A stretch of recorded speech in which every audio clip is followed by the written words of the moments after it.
Франция мемлекетінің астанасы Парижден 10 шақырым жерде орналасқан Ножан-сюр-Марн шаһары 19-20 ғасырда француздың зиялы қауым өкілдері мен ойшылдары дәл осы қалада жиі бас қосатын болған. Марн өзенінің жағалауындағы аталмыш шаһарда 1921-1941 жылдары алаш қозғалысының қайраткері, түбі бір түркі халықтарының ынтымағын аңсаған публицист ұлт мұраты үшін күрескен қазақ азаматы Мұстафа Шоқай өмір сүрген. Алаш арысы Ножандағы Сквер де ла Фонтен көшесіндегі осы үйде 1933 жылға, яғни өмірінің соңына дейін тұрған екен. Париж менің екінші отаным, француздар екінші халқым деп қабылдаған Мұстафа Шоқайдың пәтері Түркістанның уақытша астанасы аталған. Оның шаңырағында сол кездегі ел тәуелсіздігі туралы жиі айтылатын болған. Ұлт қайраткері аңсаған азаттыққа қол жеткеннен кейін Францияда оның мүсіні қойылып, аллея ашылған еді.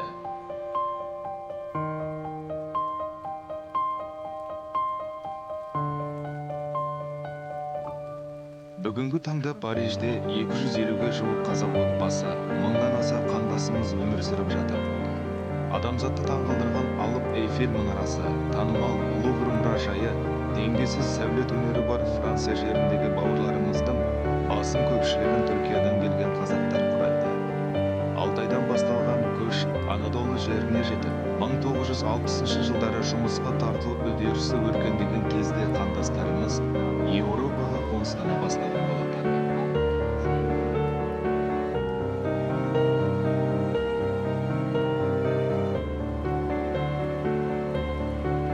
Бес қашы көксал қайда жүр? Ең алғаш үлкендерден естіген құлақпенен, ол уақытта жас кезіміз көп аңғармадық. Кейін қайнатам, осы Оразада қайтыс болды, 95 жасында Әтейхан деген кісі. Сол кісінің демеуіменен бұл қағазды қолға алдым. Сол кісінің жазып берген бір 10 шақты беті бар. Өзгесін сол жазып келе жатырмын тарихта. Бағзы бір ескі кітаптардан да бағзы бір сөздер бар. Сейітхан Молла атамыздың кітабынан да бар. Арғынбек Апашбайұлының кітабынан да алдым. Бір-екі ауыз сөз. Зайтынғазының кітабынан да алдым. O Şekerim Құдайбергенұлының кітабы Алаш шежіресі атты кітаптың екінші томынан да ұрудардың аттарын алдым. Сонымен жазып келе жатырмыз.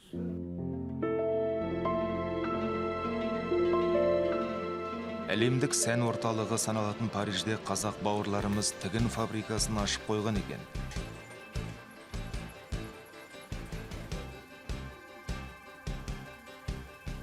Олардың бұл кәсіпорында Астана деп атауы атажұртына деген сағыныштарынан болар бәлкім. Франция жеріндегі Астана фабрикасында жылына 5000-нан астам киім тігіледі және қандастарымыз ең танымал әлемдік брендтермен жұмыс істейді. Алыстағы ағайын алдағы уақытта Қазақстанның жеңіл өнеркәсіп саласын дамытуға өз үлестерін қосқысы келеді. Бұл мақсат. Ал оған қол жеткізу үшін ең бастысы жылдар бойы жинақталған тәжірибе бар. Өйткені байырғы ата қонысынан жырақта жүрген ағайындарымыздың көбі Түркияға келгенде тері өңдеумен айналысқан болатын. Еуропаға қоныстанғаннан кейін де қандастарымыз осы кәсіпті нәсіп еткен. Кішкене күнімізде әке-шешемізден үйрендік. Әке-шешеміз Түркияда. Өзіміз Қытайдың қазағымыз. Әке-шешелеріміз Қытайдан келген. Мен өзім Түркияда тудым. Сол жерден 1984 жылында Парижге келдім. Содан бері тері жұмыс. Жерінде қазақ мәдениет қоғамы жұмыс істей бастаған еді. Мен 2010 айын 6 айында қоғам бастығына сайлауына шықтым. Бұл мақсат burada баладарды бірлік береке, спорты фаалиеттерде бірлік береке болсын деп құрдық қой бұны. Әзір бұл жерде біздер 2 ай болды қоғамда қазақ тілді сабақ беріп жатырмыз. Ondan keyin orus tilinden sabak verip жатырмыз balalarga. Balalar bu 9. ayda başladı bu yerde top oynap 80-85 bala top oynaydı. Kogam arkalı. Endi oyun bülkü folklor. Kazakistan'a барам деп ойламағам. Соң бір күні маған Казакистанға барсаң қалай болады, не ойлайсың деп сұрағанда қызығып кеттім. Себебі Казакстан туралы көп білмеуші едім. Соң ойладым, ертең сұрағанда не деп айтам деп. Өзім де Казакистан туралы тек қана теледидар арқылы көргем. Сол үшін мен өзім көзіммен көрейін деп бардым. Менің білгенім сол кигізудер, ана бүркітмен сол далада жүрген, сол менің ойымда болған солар болған. Көп білмеуші едім. Сосын барғанда сол кезде көрдім Казакстан қалай, Казакстан дегеніміз не.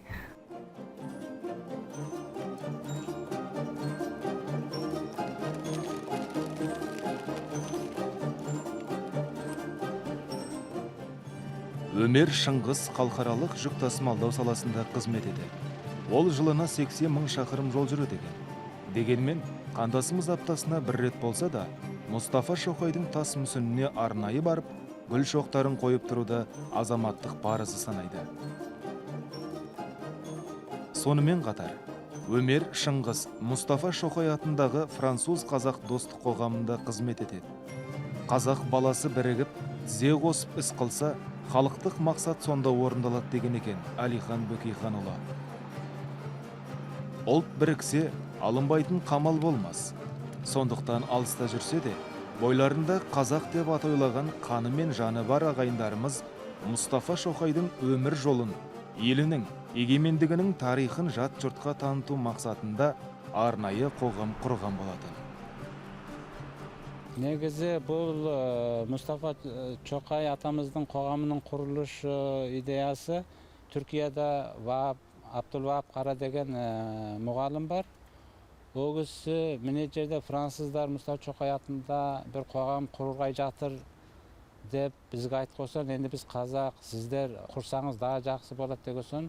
Одан мына қазақ мен француз арадарында күлтүр таныту үшін құрсаңыз деген соң 2007-нің 11 айының 5-інде Мұстафа Шоқайды ресми болып қоғам құрдық. Көп бақыттымын, Құдайға шүкір. Неге десеңіз, бұндай бір идеясы болған үлкен атамыздың жолында немередері болып, қазақтың атын, Қазақстанымыздың атын шығару үшін жүгіріп жүргеніме өте қуаныштымын.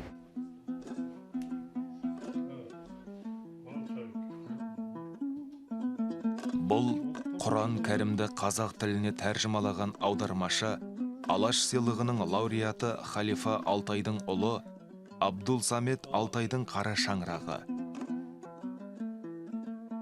Елден жырақта туылып, бейнетінің зейнетін көріп отырған асылдың тұяғы қазақ телеарнасындағы бағдарламаларды тамашалап, басылымдарын үзбей оқып отырады. Халқымыздың жарқын жүзді бауырмалдығы, дархан ниеті, кең пейілділігі мен қонақжайлылық сынды қасиеттері бай мәдениетіміз бен дәстүрімізді көпті көрген ақсақал қазақ жастарына өнеге етіп жүр. Еуропаның төрінде мына Францияда мәдениеттің орталығында осындай жерде де өмір сүргенімізге, соның өзінде де сол қазақтың несін тастамай келе жатырмыз. Салт дәстүрлерін, бұрын ғана нелер чай ішу, дастархан жаю, шелпек, бауырсақ пісіру, ет асу, ет тарту деген бұлар бұзылмай сол бұрынғы қалыппен келе жатыр. Жастарға айтарымыз, бәрі мәселе қазақтың халқы, біздің қазақтар дегенден бері әке шешесіне қатты сыйлаған, әке шешесінен бата алмай ар бері жүрмеген. Батасы сондықтан әрқашанда әке шешелерін сыйлап, әке шешелерін баталарын алулары. Және мына шет елде де жүрсе, сол елін жұртын танып білудері керек. Қазақстанды білу керек, атамекендерін білу керек, өзі недерін білу керек. Алаш айбынды ұраны, қасиетті Құраны. Алаштың олар құрбаны, мен жастарға сенемін. Мен сенемін жастарға. Алаш атын аспанға шығарар ол бір таңда. Мен жастарға сенемін деп, ақын Мағжан Жұмабаев жырлағандай, Еуропа жерінде қайсарлы қазақ жастары бар. Олар сан түрлі сала бойынша білім алып, қызмет етіп жүрген азаматтар. Дегенмен 80-нен астам Парижде тұратын қазақ балалары әр апта сайын спорт алаңында жиналып, футбол ойнауды дәстүрге айналдырған. Жастарды салауатты өмір салтына баулу, оларды біріктіру мақсатында Париж қазақ спорт командасы құрылған еді. Қазақ спорттың бас мақсаты біздің қазақ жастарының далаға далаға кетмелеріне әңгелемек үшін жасадığımız bir faaliyet. Yani buna Paris Kazak Spor 1992 yılında жасанды. İlk Avrupa Kazak Kurultayı için жасанған нәрсе. Yani осы жерде bizim Selçuk Bıyıklı деген dostumuz bir kulüpмен anlaşıp осы жерде bizge dayadıp verdi. Жеті арал жермай, қайран Алтай, елімай. Ғаламторда дәл осы сағынышты жолдар жазылған арнайы сайт бар. Аталмыш сайтты ашқан Парижде тұратын қандасымыз Түркістан Савашан. Оның мақсат мүддесі халқымыздың ұлттық өнерін, әсем әні мен күмбірлі күйін, әр қазақтың делебесін қоздыратын айтыс өнерін ғаламтор арқылы сырт елге таныту. Бұл оның жүрегінде патриоттық рухы жалындаған ата жұртын, елін шексіз сүйетін жан екенін айғақтай түседі. Түркістан Савашан бала кезінен бабаларының кіндік қаны тамған сайын даласы, тарихи отанына табан тіреп, бір көруді армандаған, жүректен кіріп, бойдалар қазақ әндерін атамекенінен жырақта жүріп тыңдап, аңсарын басып отырған. Кемемен шаруа қылғанда Ленинградқа барып ек, сонда апам қазақ тіліне таңсықпыз. Апам бар 80 жасында, 90 жасында. Соған бір пәтипән алайын деп. Сонда Құрманғазының бір несін тауып алдық. Басқа жоқ екен. Атыс заманы. Кейін тіпті. Орыс заманы еді. Сонда тауып берді, қайта үйіне әкелдім, қуандым. Апама апарып барған, апам да қуанып. Күнде өз ақыл басына келгенде тыңдайды. Қазақ өлеңіне зәр едік. Әзір 20-сында осы өзгерттен кейін, ту тігілгеннен кейін, әзір үйімізге өлең келді. Алыстан алаш десе аттанамын, қазақты қазақ десе мақтанамын. Болғанда әкем қазақ, шешем қазақ, мен неге қазақтықтан сақтанамын. Париждегі тұратын қазақтардың көкірегінде сағыныштан, құтты қоныс атамекенін аңсаудан туған мөлдір мұң бар. Ата жұртын қадірлеуден, тарихи отанының жетістіктеріне қуанудан туған сүйіспеншілік сезімі бар. Олар біздің алыстағы қандас бауырларымыз, қарагөз қазақ ағайындарымыз.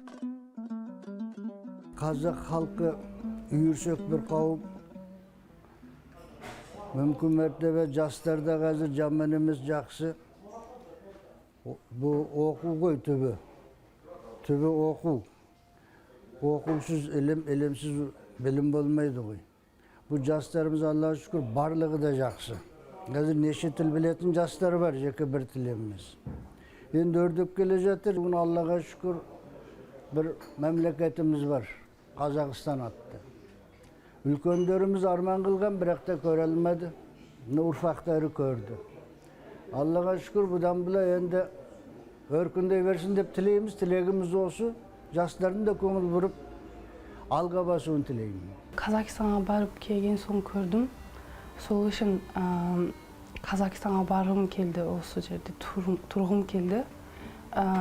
Бірақ ойланып, осы университет бітірген соң барайым деп. себебі жақсырақ деп ойлаймын мүмкін. Сосын сол барсам, сол жақта тұрсам, Қазақстанда, Европада ағам білімімді Қазақстанға көрсеткім келеді. Достармен бірге болғанды сағынам, сол концерттерге барғанды сағынам, сосын тамақтарды да сағынам. Қазақтың атын, Қазақстанымыздың атын жоғары шығару үшін тырбынып, жұмыс істеп жүрмін. Енді бұл өз ұрпақтарымызға, немерелерімізге bir жол әр заман ашық болсын деп жүрекпенен талпынып, Құдайға жалбарып келе жатырмын. Иншалла болашақтағы жастарымызда қазақты, Қазақстанымызды ұмытпау үшін, атын жоғары көтеру үшін бізден көріп жол алама деген ниетпенен келе жатырмыз. Құдайға шүкір, ниетімізге де жетісіп келе жатырмыз. Қазақстан өте жақсы, ұнады. Келмеймін десем мен бала шаға бар. Сол жерде қалайын дедім, болмады. Бала шағам жерде. Содан бір інім бар сол жерде. Көшіп барған, бірінші көшмен барған. Өзі Нұрлы ауылда отырады. Сол айырпланнан түскеннен кейін қуанышымыз жерге сыймай, өзіміз шүкір етіп Аллаға шүкір етіп, жерге топырақты сүйдік. Қазақстан дегенде өзі ішім тышым бәрі Қазақстан болып кетті. Неге десеңіз, барған бір қуаныш, өзі қуаныштың үстіне қуаныш, немен айтсаң қуанасың. Ол өзімізге қандай жақсы келді, айтқан бір түрлі қиын. Мисал, оның кейін бізді Бәйтеректің жанына бардық, сонда жап-жасыл, мынау енді сөз басқа жерге бұрылып кетпесін, жәннат құсап қалды ма дедік. Еліміздің тәуелсіздігі баянды болсын, ел аман жұрт тыныш болсын, ақ түйенің қаны жарылып, жақсылыққа жетсін. Көк байрағымыз көк аспанда желбіресін, алға Қазақстан деп сол алдымен еліміздің 20 жылдық тәуелсіздігіне жеткенімізге өте қуаныш, жақсы, кеше тайтайлаған Қазақстан бүгін міне көп ұлттардың қатарына келіп, және көп нелерді басқарып ету үлкен бір ел болды екен, әлемге танылған ел болып шықты екен. Құдайға шүкір деймін.